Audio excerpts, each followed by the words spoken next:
Well, I think they can read the writing on the wall with respect to the US dollar, and they are looking to replace their dollars with gold, to have more gold backing their currencies. Well, I mean, the correction, I mean, gold's 4,100. I mean, there's no correction other than the fact that gold got to, almost 4,400. But there's probably only been, I haven't counted them, but just a handful of days where gold's even traded above 4,100. So what happened is gold just had a big spike and then kind of retraced that spike. But, it's hard to say gold's in a correction when it's at $4,100, right? I mean, this is up until a month ago, that would have been an all-time record high. So, but I think the driving force has come from central banks. Now, maybe central banks didn't drive it up to 43.60 that week. Maybe that was some, spec money coming in finally off the sidelines, jumping on and then, getting slapped. But I think for the past couple of years, the move from 2,000 up to 4,000 was driven in large part by central banks. And why are central banks buying all this gold? Well, I think they can read the writing on the wall with respect to the US dollar, and they are looking to replace their dollars with gold, to have more gold backing their currencies than dollars. Backing one fiat currency with another fiat currency doesn't really accomplish much, but backing it by gold does. And I think the central banks have a lot of reasons to do that. Number one, it's political, especially after Biden sanctioned Russia. That was a warning to other nations. You could be next. So don't have a lot of dollars, don't have a lot of treasuries because, we'll use it against you. We'll pull the rug out from under you. So that was a warning shot that we never should have fired. I said it was a mistake when Biden did it. Number one. Number two, now that the deficits are $2+ trillion as far as the eye can see, now that we've passed the big, beautiful bill, which made the Biden deficits even bigger, I think it's pretty obvious to our creditors that we're never going to get our fiscal house in order. And therefore, we're never going to be able to repay the debts. So why own treasuries? It's either going to be a default or massive inflation. So better to get out now. So the fiscal situation is clear. Even the Republicans won't do anything about it. Even Trump won't do anything about it. And now I think the last thing, apart from the tariffs, which I think pissed everybody off and created another reason to get out of dollars, is the fact that Trump is now taking over the Fed, tearing down what remains of the pretense of Fed independence. He's packing the Fed with his cronies. He's going to reappoint a new Fed chair that'll be an Uber dove. And we got the Supreme Court decision on Lisa Cook, where the Supreme Court might strike down the very idea of an independent Fed as being unconstitutional and basically say, look, the FOMC members must answer to the president. There's no fourth branch of government in the Constitution. I could see them ruling that, the president has to be able to fire them because he's an elected official and they're not. And so, and it's not like the Supreme Court, because, you can't fire Supreme Court justices, but the Supreme Court is a third branch of government that's in the Constitution. The Federal Reserve is nowhere. In fact, a lot of times they say the Federal Reserve is the most powerful person in Washington. Well, then, but who's he accountable to? Nobody votes for him, right? So I think the Supreme Court may tear down Fed independence, which is going to be a problem because I think that's going to lessen confidence in the dollar, that we have a more politicized Fed, which is going to lead to a weaker dollar and higher inflation. Look, what is Donald Trump calling for? He wants massive rate cuts. That's bad for the dollar. That's bad for holders of U.S. Treasuries. So I think the movement, the rotation out of dollars into gold is not only going to continue, but it's going to broaden. I think central banks that haven't been buying gold are going to start buying. I think those that have been buying are going to buy more. And I think what's really going to happen more next year is that individual and institution investors, they're going to start buying gold. They haven't been buying gold in decades. They're going to start buying, right? You look at Morgan Stanley recently came out and said that the 60-40 portfolio, needs an upgrade, and it should be 60-20-20, where it's 20% gold, and you cut your bond allocation in half, which is also a big problem for the U.S. government, because if foreign central banks are selling their dollars and U.S. investors are selling their dollars to buy gold, who's going to be buying all these bonds that the U.S. government is selling? The Fed is the only one left standing, but that means more inflation, because the Fed can only buy bonds if it prints more money to pay for them. And that just means more inflation, a weaker dollar, which drives even more money into gold. Yeah. Well, they should have said it should stay 60-40, but then 60 shares and 40 hard assets, including gold. Just dump the bonds altogether. Oh, yep. And just to zoom in again on the central bank buying, I read this article in The Economist this weekend, and they tried to explain the gold rally, and they were mentioning all sorts of sources, including central bank buying. But then they said, if you look at the IMF reports, it's not even that much that they're buying compared to the total gold stock. But what The Economist completely misses is the secretive buying, right? Because we all know, especially in our space, that China has been buying much more than they're officially disclosing, and I guess that applies to many central banks.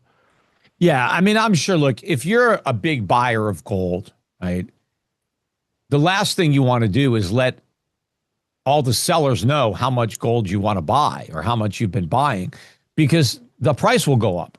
So if you want to buy as much gold as possible at the lowest price possible, you're going to, keep your cards close to your vest so people don't know what you're up to.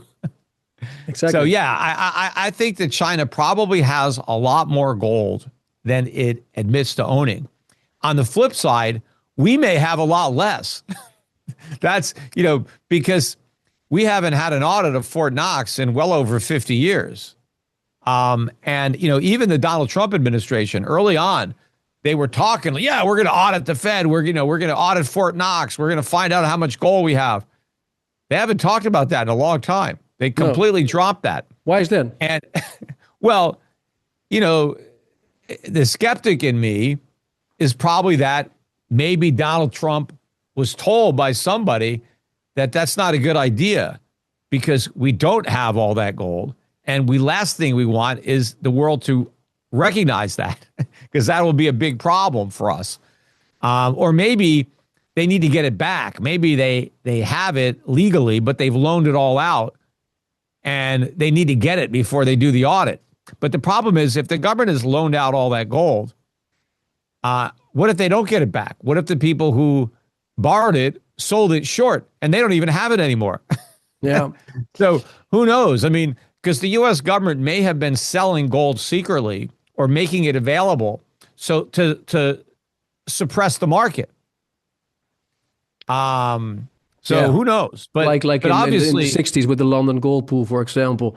But if the U.S. government asks for its gold back, that means the people who borrowed that gold have to give it back. And if they don't have it, if they sold it, they have to buy it back, which will, of course, will push up the price. Right? They promised stuff to get votes, and Trump promised everything to everybody. Look, he promised no taxes on expats. He was going to eliminate the U.S. income tax on expats to get their vote. Right? He hasn't even mentioned that ever since he was elected. So those guys got totally screwed.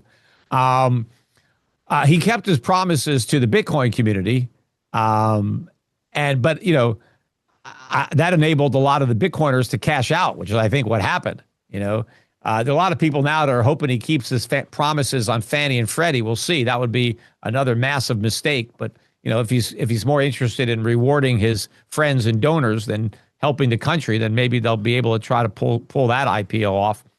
But I don't know what he's going to do. I've said about a crypto that unless there's a U.S. government bailout of Bitcoin, it's going to collapse. And I don't know that Trump is going to bail out Bitcoin, even though his whole family now is, completely invested. But that's what people might be betting on. But the optics will be pretty bad, especially if they have to fill up the strategic Bitcoin reserve as a Bitcoin bailout fund. Like if they say we need to buy Bitcoin to prop it up, how could it possibly be a strategic reserve if it needs a bailout? The whole purpose of a strategic reserve is to use that when you're in trouble. You can't use your strategic reserve to bail out what you could claim is strategic. It needs to be in reserve. I think he's going to have to walk away from the whole crypto thing. Otherwise, it's going to take down his presidency all by itself, because there's a big bubble in crypto. A lot of people are going to lose a lot of money. Some of them might blame Trump, but a lot of people are going to lose a lot of money. A lot of people are going to lose their jobs. There are a lot of people now that work in the crypto industry. They're going to be unemployed. Not only are they going to be unemployed, they're going to be unemployed and broke because a lot of the people who work in crypto are all in on crypto. They own crypto. That's one of the reasons they're working in it. So they're going to lose their jobs and their net worth at the same time, which is, a dangerous combination. Yeah, well, look, there's bubbles everywhere. That's what the Fed has been doing. They're forever blowing bubbles. That is the problem with the monetary policy. But yeah, I agree that we have a bubble in AI. I think the AI bubble is bigger than the crypto bubble. But the crypto bubble, I believe, is bigger than the dot-com bubble. So you're talking about some massive bubbles. When you combine them into a super bubble, I think that the main difference between the crypto bubble and the AI bubble is at least in the AI bubble, there's something real going on there. Just like with the internet bubble, the dot-com bubble, there was something real there. And some companies like Amazon, emerged out of that, right? But the vast majority, submerged permanently and went bankrupt. You got a handful of companies, eBay made it out of the originals. Priceline is still around. But the vast majority, 90+%, just, completely shut the doors and that was it. AI is real. I think AI, has even more potential than the internet as far as improving the quality of human life. And maybe not just the quality, but the duration, right? There's all sorts of stuff that if we can really have artificial intelligence and combine it with robotics, so it's not just mental labor that the machines can do, but skilled physical labor and just manual labor, then in the long run, we don't have to do anything, right? We'll just have whatever we want, and we'll have an army of machines that are smarter than us and stronger than us to do all the work, right? That's ideal society. We spend all our time on other pursuits, right? We do things that we enjoy. And of course, ultimately we'd wipe out poverty. So in the long run, this is a great thing that we've invented, and it has more potential than anything I think I've seen. The question is, how long is it going to take to fulfill that potential? And do a lot of the investments that are being made now in these data centers, are they even going to be necessary? I mean, it's like, who knows, how much more efficient things are going to be. Maybe we won't need all these GPUs. I don't know. And I also think that there's just a lot of money that's being, spent. And it seems to me like it's way ahead of itself. And I don't know how we can cover the finance costs, because we're spending a fortune. Where's that money coming from? Like, what aren't we doing in order to do this? There's not an unlimited amount of capital. And so if it's all going into building out data centers and all this equipment, what are we not doing? What is not getting funded that's going to be a big problem? And the benefits of AI may take 5 or 10 years or more to really start to show up. People think it's going to happen overnight. Things generally take longer than people think, even though the technology itself is very, very promising. So I think they're bubbles. I think both these bubbles could pop. The internet, the crypto bubble is almost a complete waste of resources, malinvestment. You'll have very little left.